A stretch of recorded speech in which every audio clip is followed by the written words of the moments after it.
और डांडिया समारोह वालों ने हमें धक्के दे के बाहर निकाल दिया। नानी शुक्र करो धक्के की वजह से आपको भागने के लिए एक स्टार्ट तो मिला। ओ गॉड मैं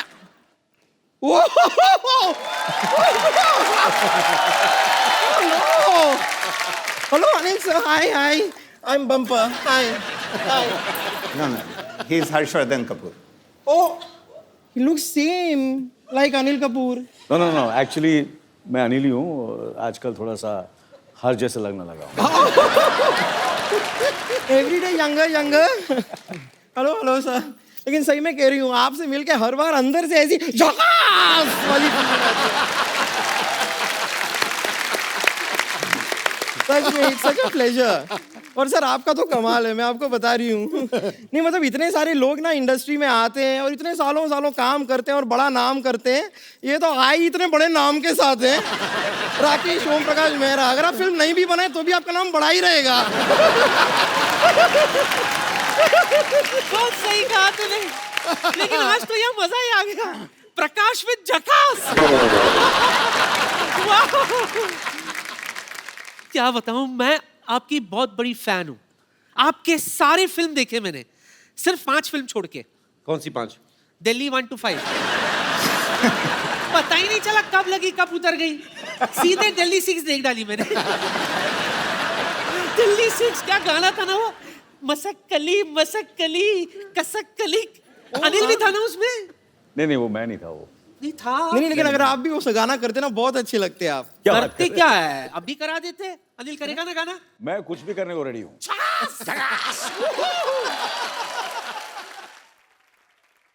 बताइए क्या करना है? मैं अभी बताती हूँ। आजा। बाल लोग खराब हो जाएंगे, इससे लगा लो। नहीं बाल खराब हो अच्छे हो फिर भी मैं हैंडसम लगूंगा। Ready sir?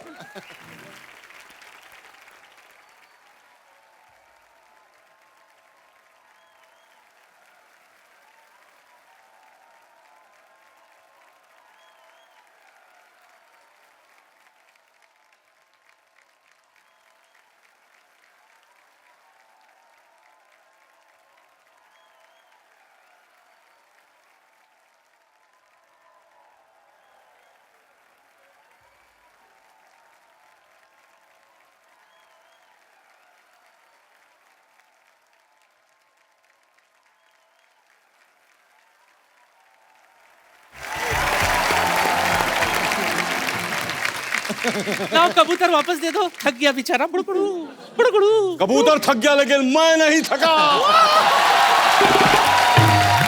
बैठिए सर। आइए सर। सर मेरे को यहाँ लगा 50-50 हॉस्पिटल में डाल दो, मैं हार्ट अटैक होना। सर इधर तो फिर भी बच जाएंगे, उधर बचने का कोई चांस ही नहीं है। वैसे राकेश जी, मुझे भी ना मेरे विश्वसनीय सूत्रों ने बताया है कि Mirzya is about a couple who dare to love. वैसे आपको जानकर खुशी होगी कि मैंने भी अपने दिनों में ना कई बार डेयरिंग दिखाई है, कई बार। बहुत डेयरिंग है ये। डेयरिंग? हाँ। कैसे बताइए डेयरिंग कैसे मतलब? डेयरिंग क्या, पूरी डेयरी है ये तो। देखो आप, ये इतनी मोटी चमड़ी ना बाजी, इसको परसों सांप काटने आया, उसके अपने दांत टूट गए, बेचारा पोपला अभी खुद बीन बजा के अपना रोजी रोटी कमा रहा है। डेयरिंग है तू।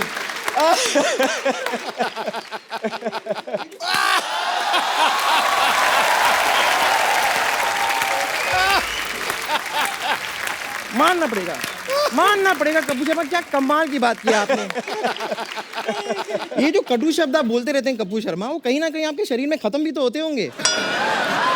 फिर आप इसे रिफिल कराने के लिए गंदी बातों के पंप पे जाते होंगे, कहते होंगे जल्दी जल्दी मेरे अंदर गंदी बातें भरो, मुझे बम्पर को बोलनी है।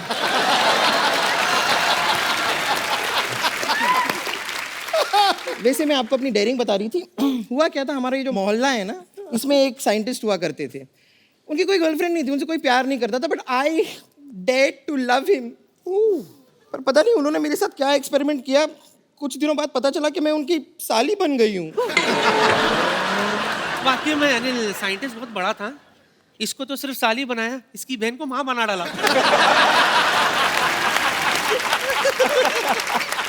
एक्चुअली इससे शादी करने वाला था पहले। वो कहते जयमाला करनी है, तो जयमाला आई तो कहते लड़की की तो गर्दन ही नहीं है।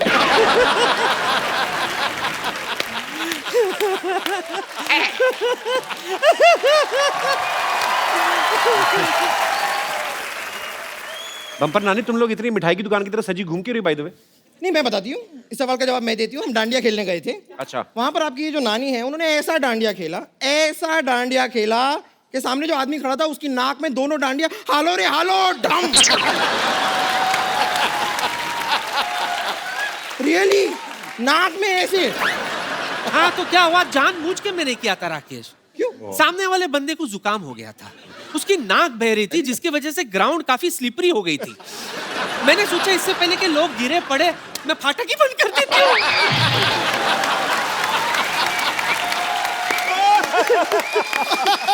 चलो जाके डांडिया खेलो, आप लोग डिस्टर्ब कर रहे हो हमें। हम जाके क्यों खेलें, हम आके खेलेंगे। नहीं मतलब हम यहाँ पर आ ही गए हैं तो यहाँ पर हम डांडिया खेल सकते हैं। मैं अनिल के साथ खेलूंगी। अनिल, मैं भी खेलूंगी। सर आपको भी खेलना होगा। सर ये नाक में ना डाल दें आप। नहीं नहीं वो वाला तो वही रह गया, ये दूसरा पीस है।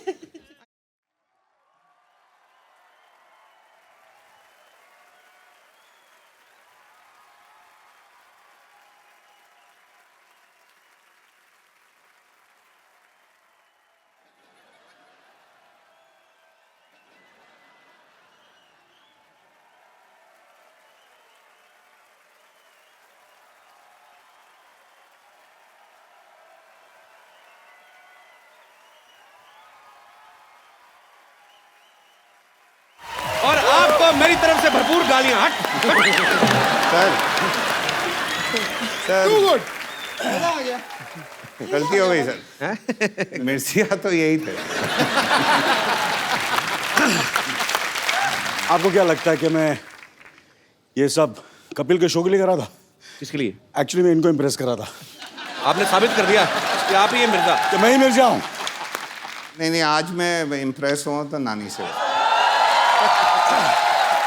आप तो अभी इम्प्रेस ही हुए ना, अभी आप कहीं ओरिजिनल प्रोडक्ट देख लें तो आप स्ट्रेस में भी आ जाएंगे। इसी तरह लगे रहो अनिल, दिन बर दिन जवान होते जाओ। और तुम्हारी बेटी की फिल्म के लिए ऑल द बेस्ट। और आपको भी बहुत बहुत all the best. All the best. Bye bye. Rakesh sir की फिल्में रंग दे बसंती और भाग मिल्खा भाग दोनों को ही नेशनल अवार्ड से नवाजा जा चुका है। सर आपको बहुत बहुत बधाई उसके लिए। पाजी, राकेश सर ने 35 साल पहले एक प्ले देखा था मिर्जा साहिबा। अच्छा। तो स्टोरी उनके दिल में बस गई। हाँ। तो सर एक थॉट को फिल्म में बदलते बदलते 35 साल क्यों लग गए? जो प्ले था नाटक जी। अपना, मैंने दिल्ली यूनिवर्सिटी में देखा था, कल्चरल फेस्टिवल था। अच्छा जी। और नाटक का अंतिम सवाल पे हुआ कि भाई साहिबा ने तीर क्यों तोड़े थे। अब इसका मैं आंसर ढूंढता रहा, जी मिला नहीं। 30-35 साल निकल गए। जी।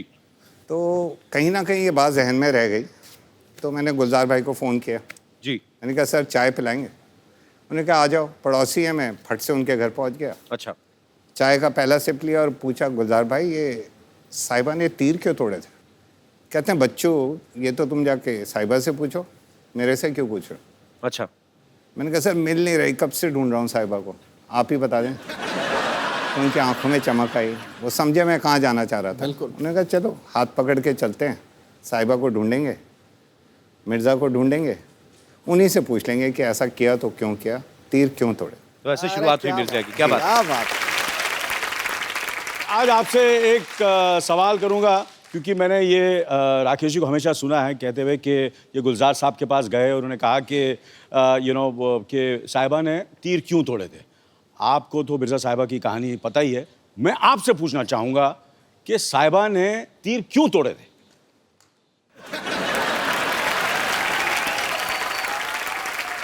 मैं थोड़ा पुराना हूँ, हाँ, लेकिन आप मुझसे ज्यादा पुराने हैं, इसलिए मैं चलो मैं आपसे पूछ रहा हूँ साहिबा ने तीर क्यों तोड़ा। तीर इसलिए तोड़े हाँ क्योंकि जो मिर्जा था हाँ वो इतना जबरदस्त आर्चर था कि साहिबा को डर था कि अगर मैंने तीर नहीं तोड़े और हमारा प्यार इतना बुलंद है इस वक्त और वो कुछ भी कर सकता है अपने प्यार के लिए, तो ऐसा ना हो कि ये तीर से वो उसके 5 भाई थे, सही बात है कि नहीं? मार गिराया किसी को। 5 भाई थे, वो 5 भाई को तीर कमान से खत्म ना कर दे, मार ना दे, जान से ना मार दे, इसलिए उसने तीर तोड़े थे।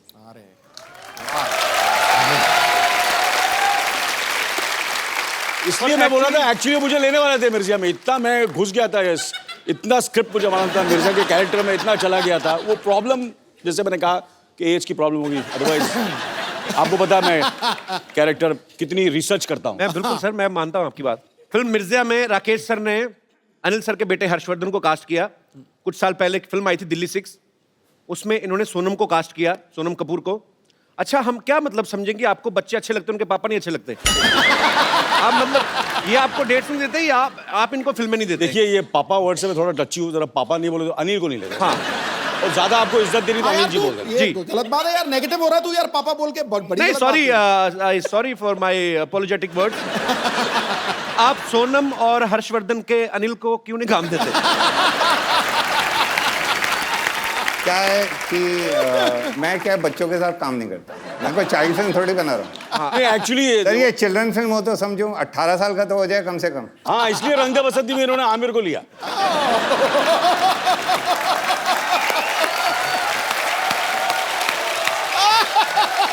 ये रंग दे बसंती में जो स्टूडेंट्स थे, मुझे थोड़े से सीरियस स्टूडेंट्स थे, आमिर वगैरह वगैरह, तो मैं तो थोड़ा, आपको पता है सर वो कॉलेज के स्टूडेंट थे, हमें 9th फेल नहीं चाहिए था।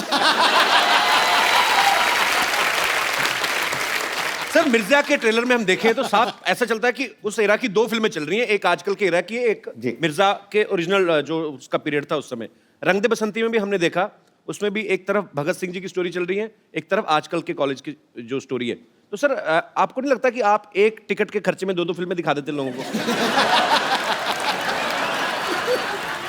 सर क्या है कि मेरे को वैसे एक फिल्म बनाने में 4-5 साल लग जाते हैं, जी।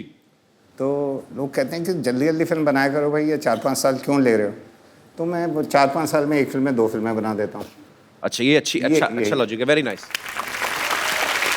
पर एक बात मैं कहूँगा जी। कि मैंने इनकी रंग दे बसंती देखी, मैंने इनकी दिल्ली 6 देखी, और फिर भाग मिल्खा भाग देखी वगैरह वगैरह, और फिर मिर्जा भी देखी है। और ये जिस तरह वो 2 कहानियों को लेते हैं और जिस तरह वो मर्ज करते हैं और जिस तरह खूबसूरती से प्रेजेंट करते हैं, मेरे ख्याल से हिंदुस्तान में क्या, पूरी दुनिया में ऐसे डायरेक्टर नहीं होते। इसमें कोई शक नहीं है। मैं सर आपसे एक बात पूछना चाहता हूं, जब गुलजार साहब जैसे महान राइटर कोई चीज लिखते हैं तो आप उनको वैसे ही शूट कर लेते हैं कि आपको लगता है कि इसमें भी सुधार की गुंजाइश रहती है? नहीं जी, बड़ी लड़ाइयाँ होती हैं। अच्छा। बड़ी लड़ाइयाँ होती हैं, और वो 3-4 साल हमने स्क्रिप्ट लिखी, मैं उनसे लड़ पड़ता था कि ये सीन तो हो ही नहीं सकता। अच्छा। और वो पूरा समझाते थे, मेरे को बिठाते थे और चाय पिलाते थे, गजक भी खिलाते थे, मैं फिर भी नहीं मानता था। अच्छा। ये सीन तो जी हो ही नहीं सकता, हो ही नहीं सकता। और फिर वो कहते थे अच्छा लो, निकाल दिया मैंने, निकाल के अलग। 6 महीने बाद मैं वापस जाऊँ, मैंने कहा गुलजार भाई ये वाला सीन क्यों नहीं है फिल्म में? वही वाला सीन। कहते 6 महीने पहले तुमने बोला था ये हो ही नहीं सकता, आज बोल रहे हो क्यों नहीं है? मैंने कहा इसके बगैर कहानी अधूरी है। बट 6 महीने पहले तुमने बोला था निकाल दो, आज बोल रहे हो डाल दो। अच्छा। सर आपकी राइटिंग को समझने में 6 महीने तो लगते हैं ना। क्या बात है। और वाकई मतलब उनकी राइटिंग इतनी परतों में खुलती है कि कभी कभी तो मैं कहता हूँ प्यार से कि गुलजार भाई आपकी राइटिंग प्याज है एकदम, एक के बाद एक लेयर खुलती जाती है, एक के बाद एक लेयर खुलती जाती है। सही बात है। और खुशी के आंसू बहते हैं। कमाल के गुलजार साहब, वी लव यू।